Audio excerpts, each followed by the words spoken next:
Hey everyone, sorry for the delay on the video. I know I said I was going to put up a review each day of every X-Men movie, but there were some problems with my recording software and it was kind of acted a bit funky. But anyway, now that we're here, I already talked about First Class, so kind of want to give my thoughts on the release date-wise, the first movie, X-Men, which essentially was the real big powerhouse for Marvel when it first started. I mean, we had Blade 2 years earlier, but that was a character that not necessarily a whole lot of people were familiar with, or I should say nobody really cared about. But there wasn't necessarily as big a fan base as there is for something like X-Men, and there was a pretty significant amount of hype around this first one. I gotta say that the movie's aged pretty well. It's not what I would consider one of the greatest superhero films ever made, but it's definitely it's one of the good ones. It's not bad in any sense. We obviously get the principal players, Wolverine, Hugh Jackman, James Marsden is Cyclops, Famke Jansen is Jean Grey, and much to the chagrin of many fans, Halle Berry is Storm.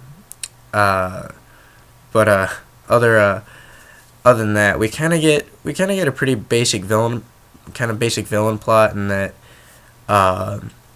Magneto is essentially wanting to stage as some sort of a coup in which he turns the vast majority of humans who are at a conference at Liberty Island into mutants. It sounds a bit silly, and it kind of is, but I feel like this movie is definitely unlike Fantastic Four. I feel like these films are really similar in that they kind of follow a very similar narrative through line where not a whole lot happens and it's a lot of setup. But with Fantastic Four, part of the reason why that film's so bad is because it tries to put this whole "aw shucks, aren't they adorable, aren't they goofy" attitude behind all the hijinks when none of it's really that clever or funny. We actually get some legitimately kind of cool character building in this movie, and I think that's what kind of helps propel it along when there's not necessarily a whole lot of on-screen action. I mean, once we get to the end, there is kind of like a pretty big showdown between the X-Men and the Brotherhood of Mutants on Liberty Island, with pretty nice knockdown drag-out fight between Wolverine and Mystique, disguised as Wolverine. So it's kind of like Wolverine fights Wolverine. But overall, I mean, it's a movie that ages pretty well. You could definitely tell Bryan Singer had more than adequate handle on big budget filmmaking, having come off of smaller projects like Usual Suspects and At Pupil.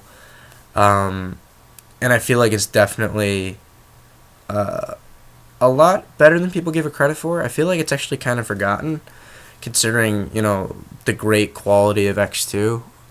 But overall, it's still a movie that holds up pretty well. It's enjoyable. It's not perfect. It does kind of strain itself to tell a story here and there, but it's good. I definitely recommend it if you're wanting to get started on the X-Men films, because it's kind of required also. But no, anyway, that is my opinion on X-Men, and I'm hoping to upload another video soon of X2. Alright, thanks guys.